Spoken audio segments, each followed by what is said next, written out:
How's it going, everyone? My name's McQ and welcome back to Toilet Talk. So I think after a couple of weeks have passed since the last episode, I think I will tell you guys what this big project that I've been working on. I am happy to announce that on March 20th, I will be dropping the new show that I've been working on for this channel. It's Elder Scrolls Oblivion. That's right, the old game that you know and love, that game, with all the weird shenanigans with me and my friend Patrick. We are just talking about other things like the game and just life stuff and just nerdy topics. It's more like a podcast, if you will, but just a video, a vodcast. So I will be dropping the first 2 episodes on March the 20th. That's right, 2 episodes. March the 20th, as I've done the math, because I'm very smart, is also a same day that a Toilet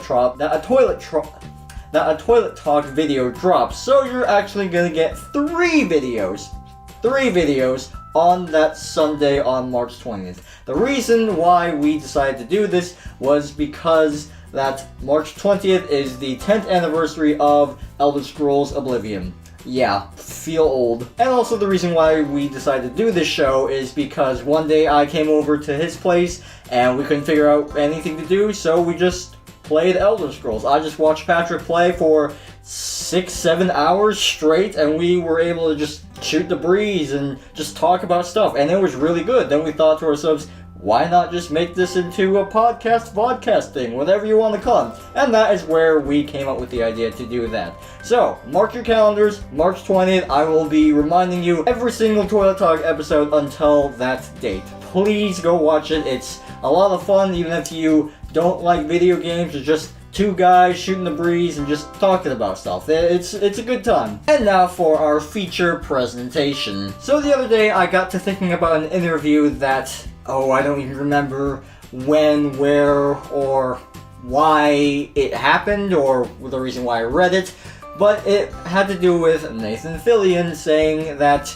he thinks that he could have gotten more proficient roles, if he was more pretty, which is a shame because Nathan Fillion is an amazing actor. I mean, if you haven't seen Dr. Horrible's sing-along blog, I highly suggest you do that. It's phenomenal. So yeah, what does that say about our society that you have to be beautiful to become an actor? Now, coming from the perspective of me, who at once considered himself an actor, doing a bunch of plays and high school performances and just other performances and whatnot, it struck me very oddly, like it centered the thought of that. Unfortunately, we live in a society where you have to be pretty in order to get recognition in some cases, which is just awful if you really think about it. I mean, you can go back to thinking about models and how they had to be gorgeous. Actually, recently from this video, there was like a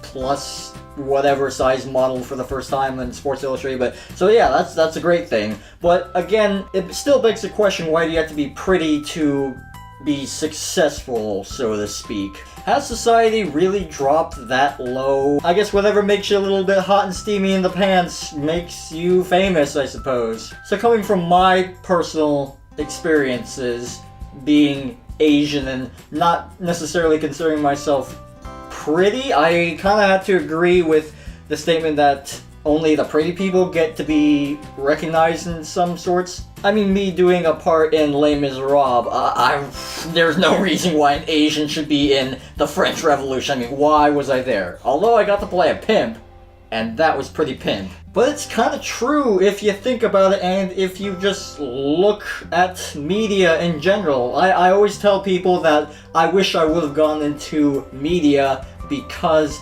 of how attractive all the female news reporters and casters look, because they are pretty attractive, if I do say so myself. So why do you not see an average looking gal on news, or a gal you would just maybe see walking on the street or something? It's always a very attractive woman with all dolled up, hair done, and I mean, obviously they're on live television, but still, they're too good looking. They're just too good looking, and it's almost distracting about how good they look compared to what they're actually doing. It makes you wonder, like, did they get this role based on their looks or their performances? Probably, definitely a combination of both, but still, the looks, it's gotta count for something. So that's why I actually like supporting characters in movies, or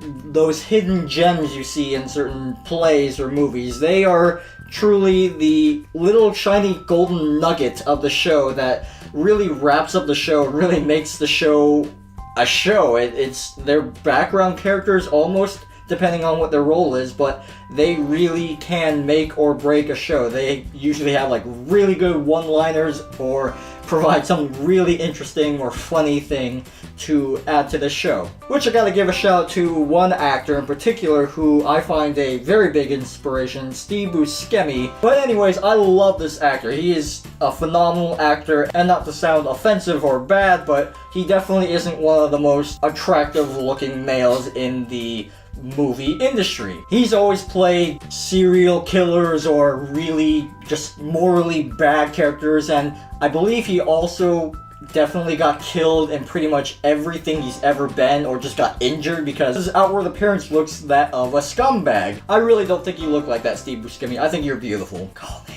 But he finally got to star in a TV show called Boardwalk Empire. You probably have heard it. He got to be the main gangster of that entire show. That show had high awards, and that show did really well, and he really just broke the stereotype of being pretty just to play a more important role. Dude's also a firefighter. I mean, when 9/11 happened, he just dropped everything and just kinda joined the New York firefighting crew, I guess, and just did firefighting stuff during 9/11. So that speaks leaps and bounds for just how hard of a worker he is. Plus, all the roles up until Boardwalk Empire just cast as lowly scumbags, and finally getting his starring role. So that in itself is a huge inspiration to me, and I think that society should look into more of that direction, even though it probably won't, but it's definitely a good step in the right direction. So that is my 2-bit cents on that matter. I hope I have changed some viewpoints, or I hope I've enlightened some people at least, or made someone think differently. I mean, that's kind of the whole shtick of Toilet Talk, is just me saying random stuff and hopefully maybe you seeing a different viewpoint on something else.